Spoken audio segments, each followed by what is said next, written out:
What's up, fight fans? This is Kurt DeVille with Counterpunch Boxing News, and I got some new news concerning Radio Raheem. The actual rant from Deontay Wilder at Radio Raheem, addressing Radio Raheem, of course, is viral. It's on a viral stage, it's on a viral platform, and a lot of people, they're calling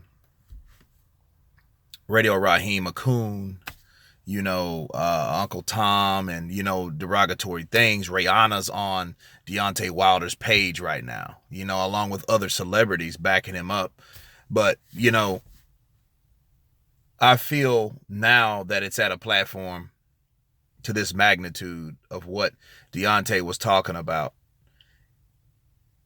I think they're going at Radio Raheem wrong simply because you have to listen to what Radio Raheem asked. Because what he asked, because he's going to, okay, first of all, he didn't say, no, I don't talk. He didn't say, no, I don't know what you're talking about. He said, no, not everyone knows what you're talking about. Okay? So he wasn't saying, no, I don't know what you're talking about, like on some Brian Gumble shit. No, sir, I don't know what you mean. What do you mean? My people too. He didn't say that. He said, no, not everyone knows what you're talking about. Not everyone knows what you're talking about. Not saying he did not know. Okay, so first I have to address that because people get that confused with the wording and with, of the aggression and how pissed off Wilder was. Because, it's easy to draw attention to someone that's yelling and that's pissed off like Wilder was without hearing the wording that the other person said. And that's exactly what Radio Raheem said. He said, no, not everyone knows what you're talking about. Address everyone. That was his opportunity, like I stated in my previous video. That was Deontay Wilder's opportunity to do what Muhammad Ali did, Roy Jones Jr. did, about certain fights and corruption and what's going on around us, okay? That was his opportunity to do that.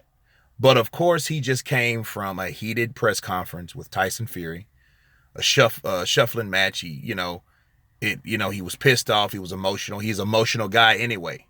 So he was just coming from that. And he was letting off steam from that particular incident, okay?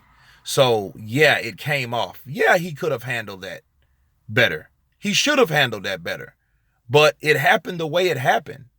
You know what I mean? That is what it is. If you're pissed off already about something and someone asks you something that is sensitive, first of all, and that it comes off like, dude, are you kidding me or what? What do you mean by what you said?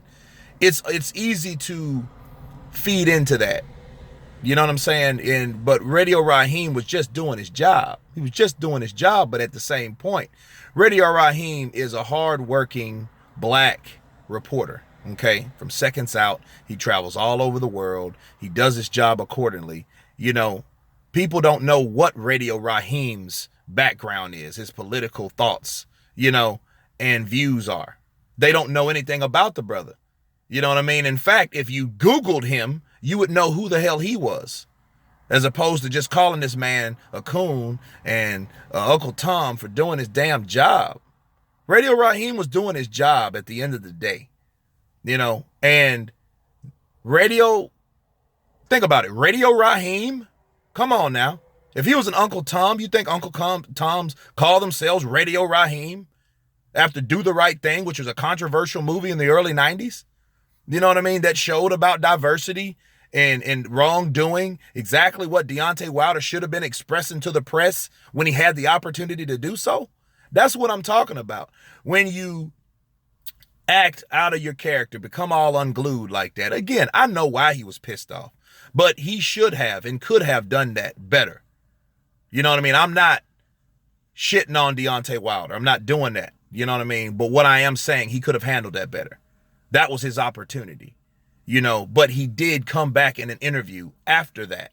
Okay, so it ain't like he's just hella pissed off at Radio Raheem. You're a coon. So if he doesn't feel that way about Radio Raheem because Radio Raheem was doing his job, that means other people shouldn't. like Rihanna making memes and shit. She doesn't even, she watches Manny Pacquiao. No, that wasn't even her. That was Beyonce that loved Manny Pacquiao. So she's not even, who even knows that Beyonce is, Rihanna is a boxing fan. Nobody really knows that, but is at that platform. You know what I'm saying? So yes, that was an interview after that. I will put the link in the description box. So people are taking this somewhere that it should have been informative to allow Deontay Wilder to speak what's going on. You know what I mean? Because obviously this is bigger than boxing now. This outrage is bigger than boxing now. Anything's viral is bigger than boxing, especially in the US, because boxing's not that big here. You know what I mean? But this kind of stuff erupts, and this is the result that we have. So we have this viral video going around. Now people think Radio Raheem is a coon and a Uncle Tom or whatever. But he's clearly not. He's just a person that was doing his job. And of course, the link in the description box will show why Deontay Wilder was pissed off the way he was. Okay, so before we go with this and that and take something and run with it, we have to know all the facts. That's what this channel was created for, to know all the facts. You know, both sides of the equation, not just Deontay Wilder hollering at a reporter, a black reporter. No, now we have to have another video discussing what Radio Raheem meant, and another video of him addressing why he was hollering at this black reporter, you know, because it was a sensitive subject, you know, and rightfully so. So the upside to this, the silver lining, guys, to this is that because this is viral, that damn outrage eruption is probably what saved the ticket sales, the pay-per-view, because now people are going to want to watch this fight. You see what I'm saying? You got two titans, two big guys that have been oppressed. You know, the Irish gypsies on Tyson Fury's side that's been, oppressed by the English for over 200 years. You know, Deontay Wilder with the oppression of black people in this country for over 400 years. Okay? So, yeah, you have two oppressed, huge giants that are going to get in the ring. It's on. That's the silver lining on this. That outrage inadvertently saved the ticket sales for this fight. Hey, truth is stranger than fiction sometimes, people. But that's what we're looking at. Anyway, you guys tell me what you think about this video. Of course, please subscribe. And you guys been counterpunched. Peace.